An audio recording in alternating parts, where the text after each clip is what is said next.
Good Monday morning, everybody. Welcome to another edition of your Monday morning shot of caffeine with a side of real estate. I'm Donald Leonard with RE/MAX Northwest, and I'm here in Cypress, Texas. And this morning I'm getting my shot of caffeine in a coffee cup that my youngest daughter made for me years and years ago. And you know how it is when it comes to things like this from family. You always keep it, and you always use it, and you always cherish it too.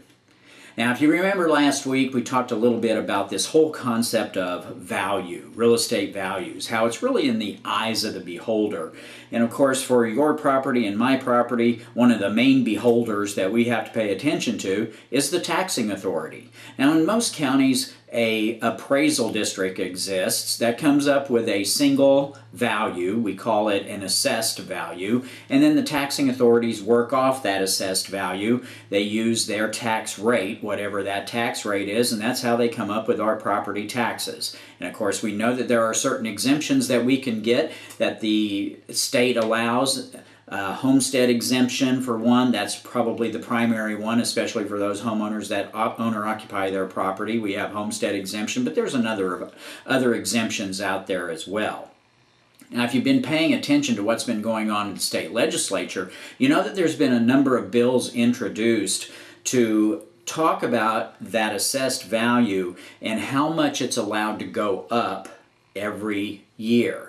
And on your homesteaded property, the maximum amount right now that your assessed value can go up in any given year is 10%. So we have a lot of people right now who are complaining, saying, hey, look, you know, my taxing value has gone up so much that my taxes, I can't afford my taxes anymore. And in a lot of cases, those are legitimate complaints. But in some cases, if you actually go back far enough, you'll find that there's 5 or 6 years maybe where there were no increases at all. And so now they're just kind of playing catch up and trying to get them up where they need to be. It's not necessarily really a matter of whether or not the actual assessed value they put on the property is accurate. It's just that they got there in such a compressed amount of time that it's increasing the tax bill too much. So there really is a legitimate concern when it comes to that. However, when you talk about these bills that are out there that are really trying to diminish the amount of increase, that's only one component. You've got your tax rate too that you have to concern yourself with. So my concern is, unless we really are talking about a state law that is going to address both components of your tax bill, which be the assessed value and also the tax rate, then the taxing authority simply just needs to make the tax rate high enough to cover any diminished assessed value increase that any law could come up with. So I don't really know if we're accomplishing anything or not. But of course, this time of year, every year, we talk about property taxes because the assessed values are being done. And there are a number of people who are always out there interested in protesting their taxes. Now, if you're going to protest your taxes, you have to fill out a form. In Harris County, it looks something like this. It looks like that form, and it has to be filled out and sent in by the end of April, the end of this month. So by the end of this week, you need to have that postmarked in there so you can protest your taxes. Now, there's a number of things that we have to keep in mind when it comes to protesting taxes. Number one is, where do the values come from? Now, you might be surprised to know that Texas is what we call a non-disclosure state, which means you can't go anywhere out in public and find what a sales price on a piece of property is. There is no document out there that says that this property sold for this much or this property sold for that much. Now, there are some websites out there that kind of hint around or guess at it. I mean, think about Zillow. I mean, for crying out loud, if you think your property values are accurate on Zillow, you need to go back and take another look, because those things are horrible in a lot of cases. Sometimes they're dead on, but more often they're way off. They're way off so much that they even say on their own website that, hey, our values may not be accurate. So their Zestimate, that's not a very good valuation at all. So where do those numbers come from?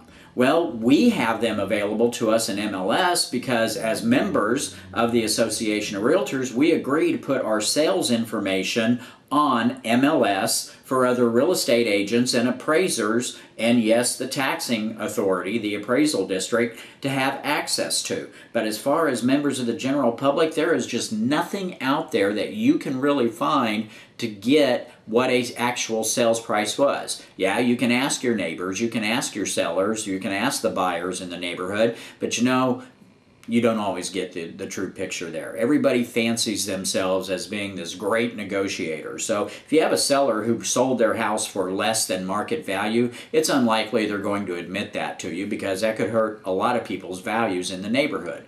Well, you have a buyer who bought a house down the street and they find out that they paid too much, it's unlikely they're going to admit to that either. So sometimes those numbers are not really all that accurate either.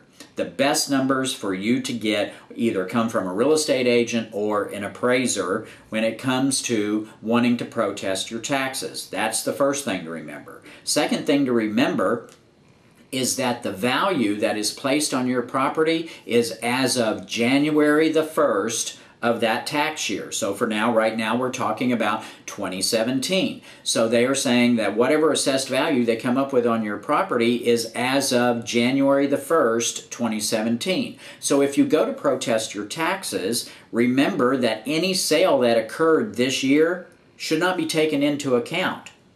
Only the sales that occurred about the last half of last year is really what they should be looking at.